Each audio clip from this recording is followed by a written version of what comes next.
어느 나라에 한 왕이 있었습니다. 그 왕은 평화를 가장 잘 표현한 그림을 그린 사람에게 상을 주겠다고 했습니다. 100점이 넘는 아름다운 평화의 그림이 모였습니다. 그런데 그 중에서 왕이 정말 마음에 들어한 그림은 두 점이었습니다. 첫 번째 그림은 맑고 화창한 날의 잔잔한 호수였습니다. 호수는 거울처럼 고요했고 물결 하나 없이 평온했습니다. 주변에는 눈 덮인 산들이 아름답게 펼쳐져 있었고 하늘은 푸르고 구름은 하얗게 떠 있었습니다. 그림 전체가 완벽하게 평화로운 풍경처럼 보였습니다. 두 번째 그림은 전혀 달랐습니다. 바위 산 한가운데에는 폭풍이 몰아치고 있었습니다. 비는 거세게 쏟아지고 번개가 하늘을 가득 채우고 있었습니다. 산 아래로는 거센 폭포가 굉음을 내며 쏟아지고 있었습니다. 그런데 왕은 그 그림을 자세히 보다가 한 가지를 발견했습니다. 폭포 뒤쪽 바위 틈에 아주 작은 공간에 작은 나무 한 그루가 자라고 있었습니다. 그리고 그 나무 속 작은 둥지 안에 어미 새 한 마리가 앉아 있었습니다. 사방은 물이 거세게 쏟아지고 폭풍이 몰아치는 위험한 환경이었지만 그 어미 새는 둥지 안에서 아주 평안한 모습으로 앉아 있었습니다. 이 두 그림 중에서 여러분이라면 어떤 그림이 상을 받았을 것 같습니까? 왕은 두 번째 그림을 선택했습니다. 왜일까요? 왕이 이렇게 설명했습니다. 평화란 갈등이 없는 상태가 아니다. 진정한 평화는 혼란과 폭풍 한 가운데에 있어도 마음이 흔들리지 않고 평안할 수 있는 것이다. 이것이 참된 평화의 의미이다. 샬롬. 이제 왼쪽과 오른쪽 친구들 보고 샬롬이라고 인사해 볼까요?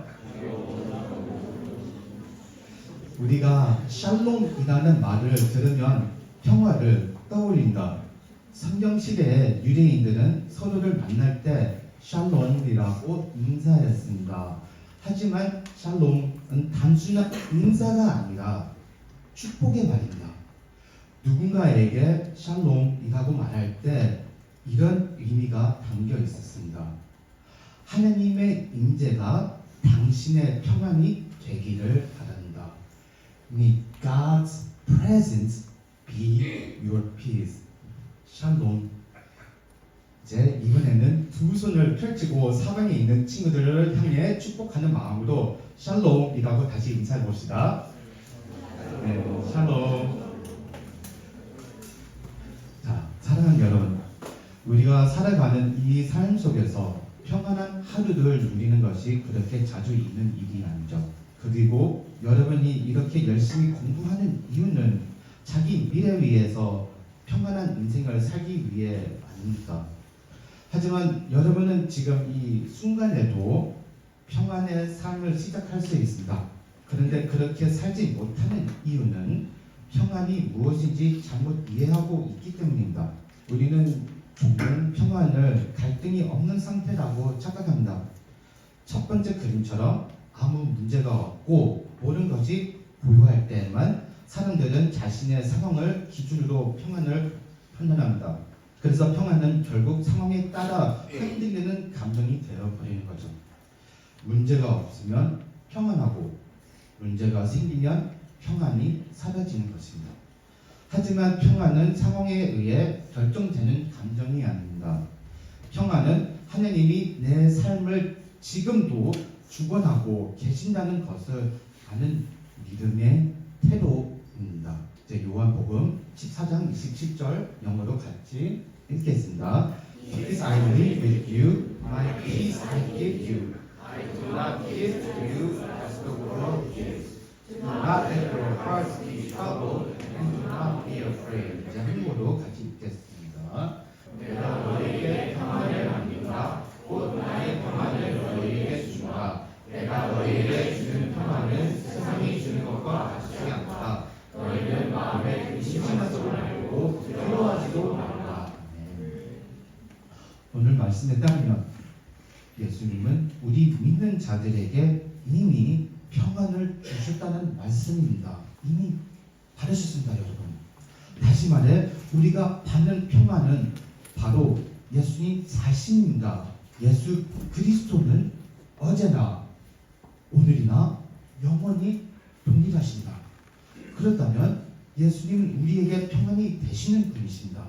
주님이 우리 마음에 거하실 때 우리는 언제나 어떤 상황에서도 예수님을 의지함으로 반드시 평안을 경험할 수 있습니다. 아멘. 그리고 예수님은 변하지 않는 하나님이시기 때문에 그분의 평안도 변하지 않습니다. 그래서 우리가 평안의 삶을 사는 것은 결국 우리의 환경이나 상황에 달려 있는 것이 아니라 예수님을 신뢰하느냐에 달려 있는 것입니다. 예수님께서는 우리가 살아가면서 겪는 문제들, 폭풍 같은 상황들, 갈등과 어려움, 그리고 근심과 걱정을 전부 없애주겠다고 약속하신 것은 아닙니다.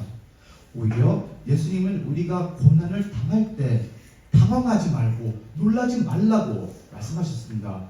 우리가 어려움을 겪는 것은 피할 수 없는 일이기 때문에 예수님은 우리에게 항상 준비된 마음으로 살라고 하시는 거죠.